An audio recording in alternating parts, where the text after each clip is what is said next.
All right, so welcome back. We got another episode of the Black Valley broadcast here. We got Justin on the line. So welcome, Justin. Good to have you here, have you back again. And we've been on this topic for the last few episodes of this strategic planning framework called OKRs.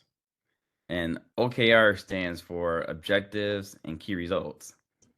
And so what we've been doing with this OKR and the framework is actually laying out what are our strategic goals that we're trying to accomplish, the objective for the next year, right? And then what we do after is we actually say, all right, in order to make sure we're on track, let's figure out how we know that we're progressing properly. What are the milestones? What are you going to see in a quarter, in the next 3 months? And then we lay all those out. And we've been talking about how to manage these things, for our businesses. So what I thought I'd do today with you is just walk you through creating some of the OKRs. So I'll just ask you a series of questions, and then in the chat, I'm gonna summarize. Here's what you said, put it into the right format, and that way you actually have them develop for your company. How's that sound? All right. Love it. All right. So the first question I'm going to ask you, which is a key question to actually bringing out your objective for the year, is to have you think about what is your desired future state by the end of this year. So when you can almost kind of close your eyes and think about, and look at, my eyes closed, like what does my business look like, right? What have I accomplished in a year? What results have I produced? So what's that look like for you? What do you see?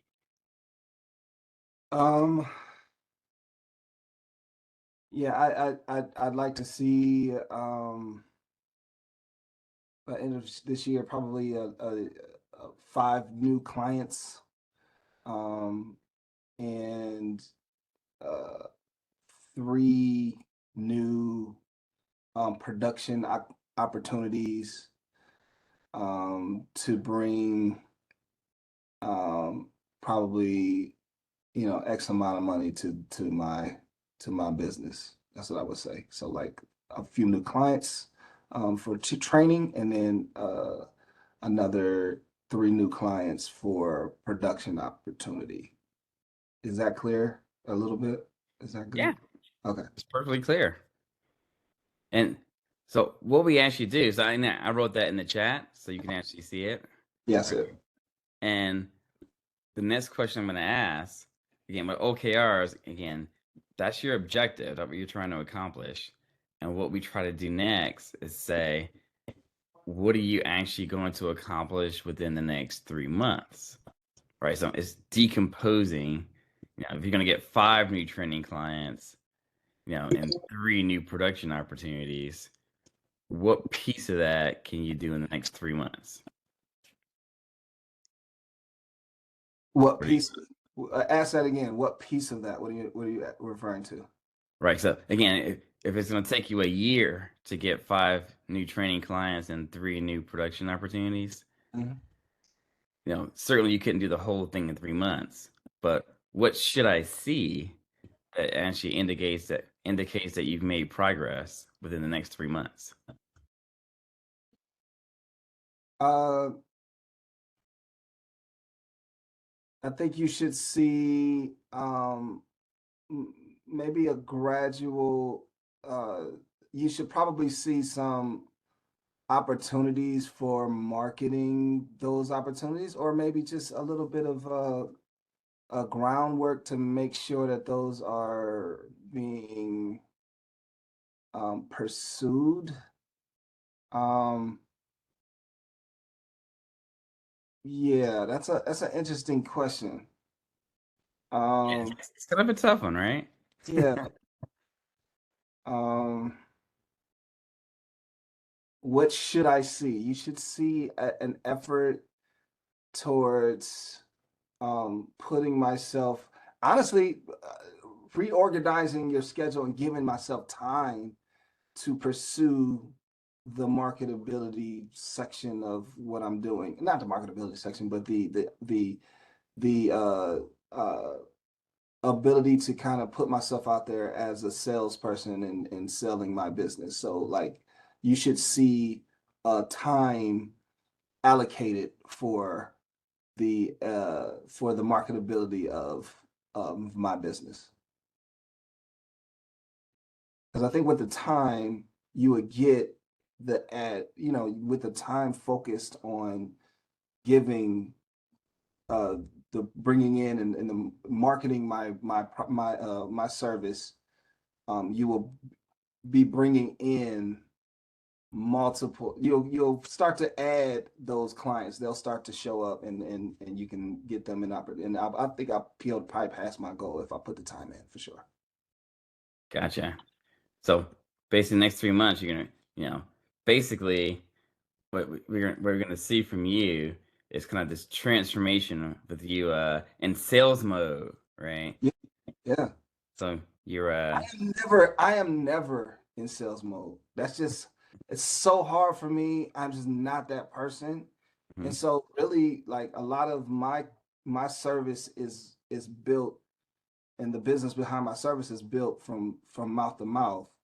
And it's just them spreading. And it makes it easy for me, but easy is not always, it's not going to get me those clients. And I really have to focus on that time and put it in. So that's what you'll see from me. It's a little bit more of a more concerted effort that's focused on marketing to get these new clients.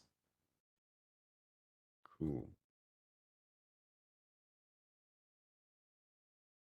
And then the next thing we usually do is to, know, once you actually figure out what you're gonna do in 3 months, and what the results look like, what we try to do is say, hey, you know what? Let's check to see if I do the item that you're gonna do in 3 months. We call it vertical analysis. Will it lead to a step closer to accomplishing the objective? Okay. Right. And let me pause for a second. I'm gonna do a little switcheroo. Let me hit the pause recording. All right. So again, we did this vertical analysis as the next step, in which we ask the question, well, accomplishing this piece of it, by getting into sales mode, getting the marketing material together, will it lead me a step closer to actually completing my objective? And usually when you do that check, the answer is yes. So that part's good. And then we do a horizontal analysis. And we ask the question, if I do this one piece, will I have reached the objective? Or are there other things that I need to do to reach the objective? Right. And so when we ask that question, it's like, hey, no, those, we wouldn't have reached the objective ourselves. There's still more we have to do. So what can we do in the next quarter in Q2 to actually get us a step closer? So what are your thoughts? Uh, What Q2. results will I see? Yeah. I think uh,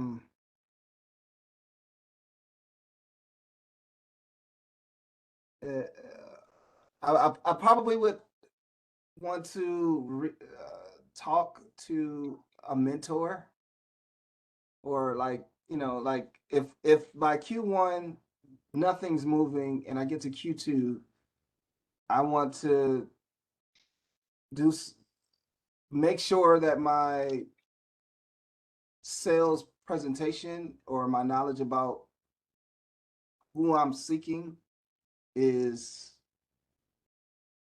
who I'm supposed to be looking for. Make sure I'm looking in the right places. Mm-hmm. And then, continue on with the pushing on the marketing end. Does that make sense? Is that you think that's feasible? Yeah, and in fact, I'm going to rephrase it. Okay. And the way I'm going to rephrase it is that in Q2, basically what you expect to have is validation that you're marketing to the right people with the right materials to be Right. effective, right? And I hope if you remember when last we spoke and left off, we were talking about the customer hypothesis, Yeah. and we put it into the hypothesis format so that we can test it out. And I hope that what you can see here is that we're combining the technique with the hypothesis with our strategic planning, Yeah. I do see right? it. I see it very, yeah, gotcha. So in Q2, we're gonna have this validation set up. So again, we'll make a formal hypothesis, we'll test it out, and really validate that we're headed in the right direction. Then we know that our activities are in the right way. And once we know that we're headed in the right direction, what results did you see in Q3? What results that I see in Q3 is honestly Right.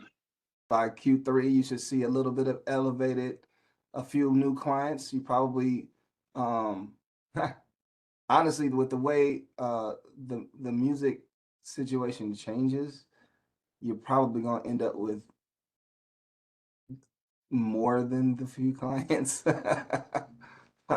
And but you're probably going to see uh, an increase in clients. You'll probably see a change, like a rotation of some of the older clients going out and new clients coming in. So it'll start to refill itself, and then actually you probably at least have one of the production opportunities be fulfilled by at least Q3, or probably two of the opportunities by Q3 for sure.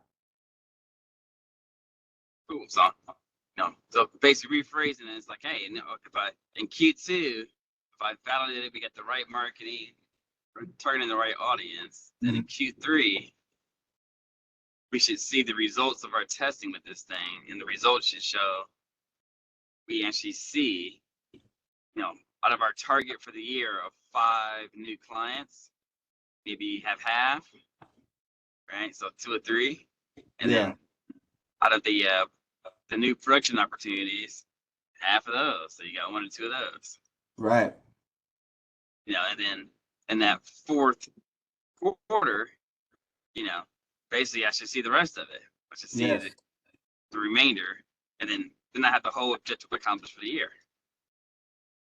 Now, the trick that we want to do with this OKR and planning is you set up the goals the way we just talked about by quarter, and then as you get real-time results, you revisit what you have planned to do each quarter, what you plan to accomplish, and if you can actually accomplish everything, then great.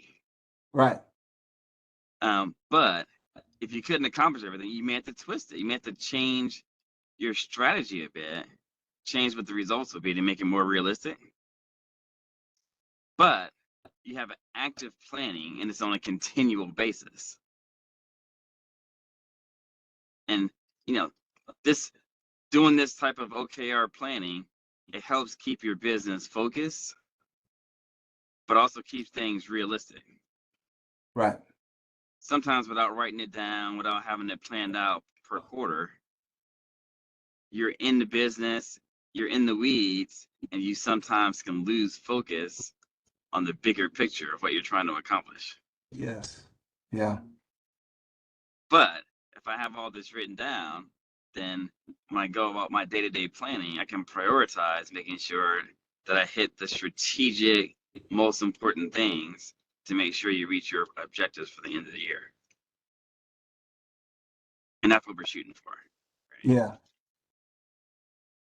How do you feel about this little exercise we went through? Oh, it's super helpful. I mean, when I honestly, you get into the grind of doing what you do, as you know, especially me being my own business owner and entrepreneurial, and you just get into the mode of the daily exercise. Okay, I need to do this, and my schedule is this. But to expand, you know, it's a very simple, but very like just even talking through it, it makes you really like put everything in perspective and very clear perspective on what steps need to be taken.